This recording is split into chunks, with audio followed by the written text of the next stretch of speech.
What's up, everybody? This is A7X Fan Ben, and this is how to win a game of Pirate CSG based on units in play.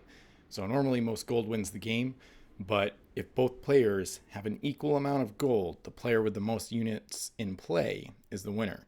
So unit is any piece that can be given at least one of the four primary actions. So that does include things like forts, marines, does not include events, equipment, treasure, or non-marine crew. So usually ships are by far the most numerous unit in play that you'll have if this tiebreaker comes up. So caveat to this video, you want to make sure that you have more ships in your fleet than your opponent, generally at least more units.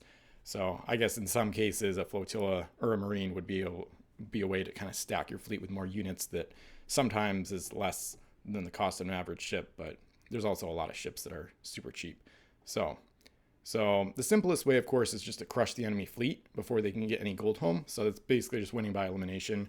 So if you're able to take them out, trigger the no future move actions endgame condition, and then everybody has 0 gold, but you have 5 units and your opponent has 0, then of course you win. So that one's pretty tough, especially against competitive fleets or fleets that get gold home really quickly, like fleets that have sack on treasure runners or universal pirate shipping strategy that's really competitive.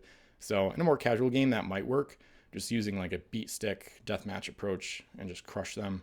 But it's often relatively difficult to take them out completely before they get any gold home. It's a little easier to do it in a smaller point game because they'll just have less ships for you to hunt down.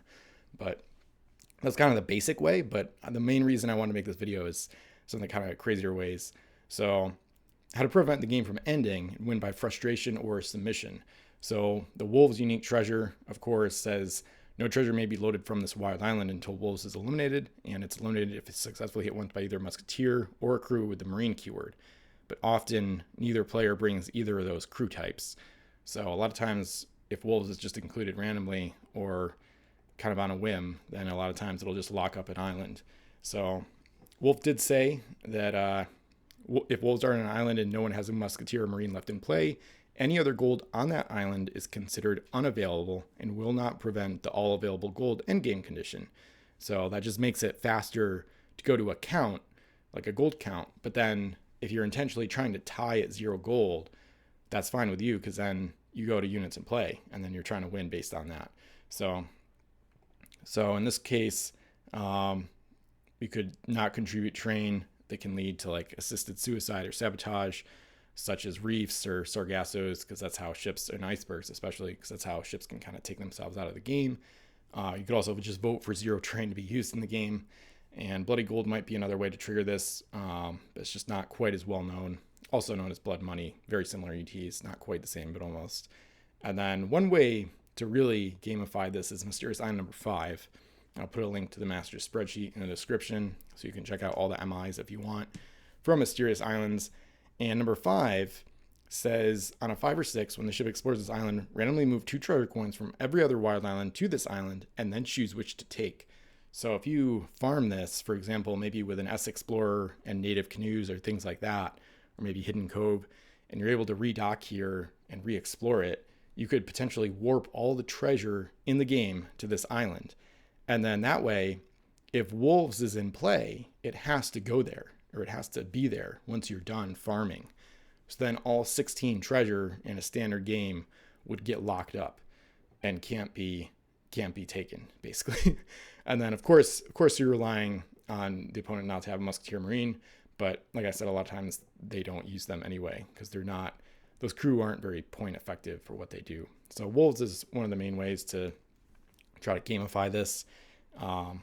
And then you could go hunt down the enemy fleet and try to knock out some of their units in play before maybe they explore the island, and then both players know that there's wolves and no treasure can be taken. And then, eventually go to like a 0-0 stalemate and should win on the units in play count, unless I'm missing something from the end game rules, but whatever. So you can also try this with MI number 1, but it's not as effective. So this one has the same 5-6 effect, but the 1 or 2 says randomly move 2 treasure coins from this island to another wild island. So that one's too risky because if you warp wolves there, you can move it back away, and then the wolves would be distributed to a different island. You don't want multiple islands with treasure. In this case, you just want one treasure or one island with all the treasure on it, including wolves. Then it gets locked up. So that's one of the main ways to do it. And then MI number 14 with canoe farming is another way to try to win based on units in play. So this one brings in events on a 5 or 6. So this one's really crazy.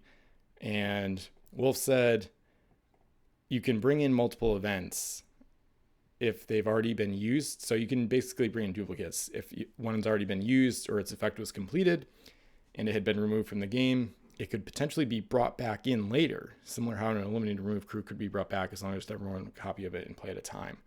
So the no duplicates rule still applies to the event in your fleet, but then outside the game, you can bring in extras. So as long as you don't have more than one of the same copy in your fleet at the same time.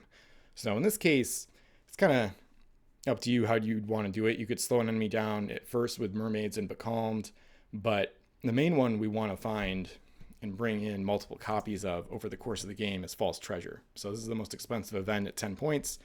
Reel this event at the beginning of one of your turns and choose an enemy ship. That's actually important because you can only reveal one of these beginning of turn events once per turn. Like you can't play false treasure and another beginning of turn event on the same turn. So remove any treasure printed with a gold value on that ship from the game, and then remove false treasure from the game. So this one just wipes out the regular treasures from a ship. So the idea is you let your opponent explore, and then you flip false treasure and eliminate all that gold. And then, since that's hopefully happening throughout the game, not all at once, you could maybe do that to their first gold runner, and then bring in another false treasure, and then later you flip it, and then the second ship that loads gold, maybe from a different island or whatever, gets hit with false treasure. So the idea is to eliminate all the treasure from the game. So the big problem with this one is it says treasure printed with a gold value. So it's not always going to include everything, because there's treasures that generate a gold value when unloaded, but I'm pretty sure they wouldn't get hit with false treasure. This would be exempt. So it says, so Barbary Banner is worth 5 gold when unloaded, usually when it's loaded by a non-Corsair ship. So it's kind of hard to make sure this happens. What you could do is include the wipe UTs, as I like to call them. So there's a couple of those. Karmic Idol removes all face-up unique treasure from the game, and Pirata Codex from the Caribbean set does that as well. So you could include both of those, and maybe Jailhouse Dog, Pirate Globe, Maps of Alexandria, that whole cohort of UTs, and just try to knock out to make sure that any treasures, unique treasures worth gold, like Sunken Treasure, Barbary Banner, make sure those get eliminated, because false treasure won't eliminate them by itself, as far as I know. So that's another one. And then the last one that I have, I'm sure there's other ways, but mostly this was about like gamifying the Mysterious Islands. So winning on units in play on purpose is pretty hard. Usually you just try to eliminate the enemy fleet. Any other tactic other than that, it's going to be pretty gimmicky and hard to pull off.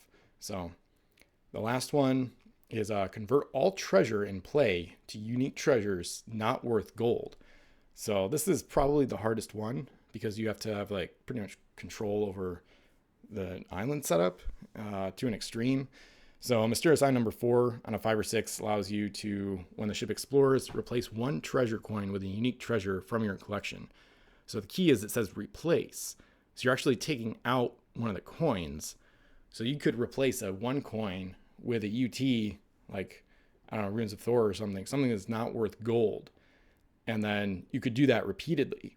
So probably the best way to do this would be native canoes. Usually they're some of the best for farming Mysterious Islands. So the way you could do it on the first turn is Hidden Cove a ship out to the island the canoes are docked at, which happens to be this Mysterious Island.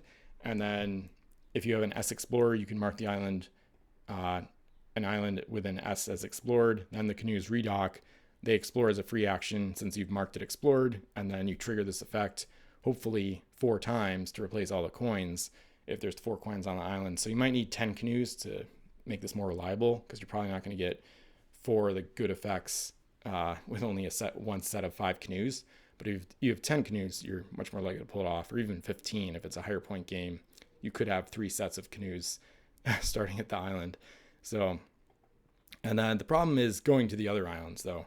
So you'd have to, it's really tough because you'd have to explore, you'd have to try to make sure that all the islands have this ability, which is almost impossible because you can only contribute 3 islands out of 6.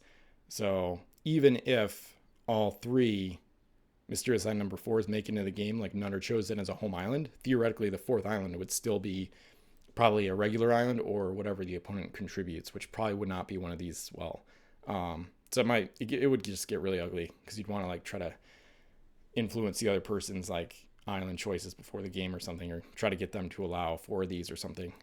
And then you'd also have to explore all the islands before your opponent does, because as soon as they start loading treasure, I mean, you might be able to sink those ships. You'd want to have a gunship in this fleet as well, maybe where the chieftain is, because it would probably be, with the chieftain aboard, probably be a high point ship potentially. So in that case, you could try to sink enemy ships if they do load gold. But the silly, extremely unlikely gimmick idea is that you're able to explore all the islands and convert all of the treasure into unique treasure not worth gold. So eventually there's just no gold to bring home anyway. So then, you'd end up with a 0-0 tie theoretically, and then go to the units and play count. So that one's like, that one's probably almost impossible to ever make work. But I just wanted to include it as a theoretical possibility. So arguably the contenders here get more and more difficult as you go down the list. So anyway, this was how to win a Pirate CSG game based on units in play. Hopefully you enjoyed it and found it kind of amusing. And feel free to like, comment, subscribe, and check out more videos.